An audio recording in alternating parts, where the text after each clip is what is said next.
महाराणा सांगा यांच्याबद्दल खासदार रामजीलाल सुमन यांनी केलेल्या विवाहित वक्तव्यामुळे महाराष्ट्रभरात गदारोळ माजला आहे। यवतमाळमधील दत्त चौकात करणी सेनेने रामजीलाल सुमन यांचा पुतळा जाळून आपला विरोध व्यक्त केला। या प्रसंगी विरोधकांनी जोरदार घोषणाबाजी सुद्धा केली। आग्राच्या खासदार रामजीलाल सुमन यांच्या राणा सांगा यांच्याबद्दलच्या विवादित वक्तव्यावर महाराष्ट्रभर तीव्र प्रतिक्रिया उमटत आहेत।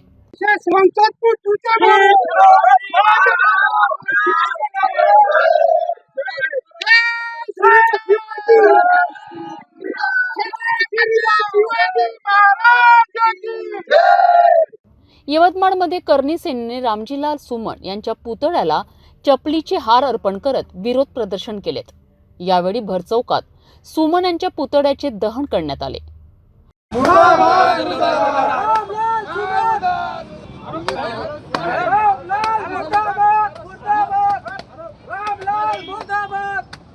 करणी सेनेचे प्रदेशाध्यक्ष श्यामसिंह ठाकूर यांनी या आंदोलनाचे नेतृत्व केले आहे।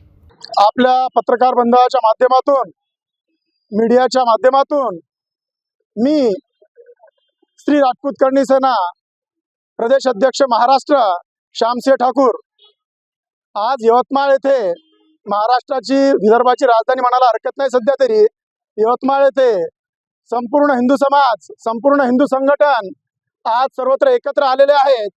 हे याच्यासाठी आलेले आहेत की देशाचा एक गद्दार जो हिंदू संस्कृतीला, आपल्या इतिहासाला काळीमा फासण्याचा प्रयत्न करीत आहे, त्याकरिता सर्व संघटन, हिंदू संघटन इथं जमलेले आहेत।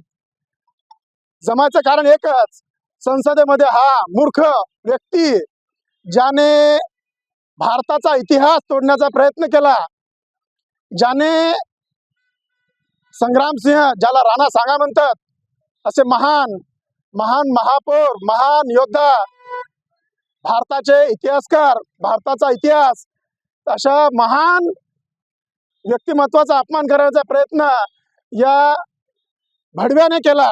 त्याच्या निषेधार्थ आम्ही सर्व हिंदू संघटन सरकारला, प्रशासनाला, शासनाला इथं दाद मागण्यासाठी इथं आलेलो आहोत की त्याला संसदेतून हकालपट्टी करावी आणि हिंदूच्या मन जे आज दुखलेले आहेत, हिंदुस्थानाचा इतिहास जो रंगण्याचा प्रयत्न करत आहे, ज्याला इतिहास ठाऊक नाहीये, ज्या राणा सांगाने 100 युद्ध लढले पण कधी युद्ध हारले नाही, अशा महान राणा सांगाच्या विरोधात हा भारतात इथली खातो, इथला हे करतो आणि राणा सांगा जो महान योद्धा आहे त्याच्या बाबतीत चुकीचं बोलतो, अशा या सांसदाचं निलंबन करायला हवं। या माध्यमातून आम्ही इथं एक आंदोलन म्हणून सर्वजण इथं आलेलो आहोत, सर्व हिंदू संघटन आलेलो आहोत आणि आमचं एकच मागणी आहे, याला लवकरात लवकर निलंबित करावे, अन्यथा महाराष्ट्र नव्हे पूर्ण भारतामध्ये सर्व हिंदू समाज, सर्व हिंदू संघटन एकत्र येऊन आपला इतिहास तोडण्याचा प्रयत्न हा व्यक्ती करत आहे, हा सांसद करत आहे। महाराष्ट्रात करणी सेनेच्या या कडक प्रतिक्रियेनंतर रामजीलाल सुमन यांचे वादग्रस्त वक्तव्य किती पटीमध्ये आणखी गाजणार हे पाहणं महत्त्वाचं ठरेल। तसेच इतर नेत्यांनी या बाबतीत काय प्रतिक्रिया येते यावर लक्ष ठेवले जाईल। सिटी न्यूजच्या माध्यमातून अधिक महत्त्वाच्या अपडेटसाठी पाहत राहा सिटी न्यूज।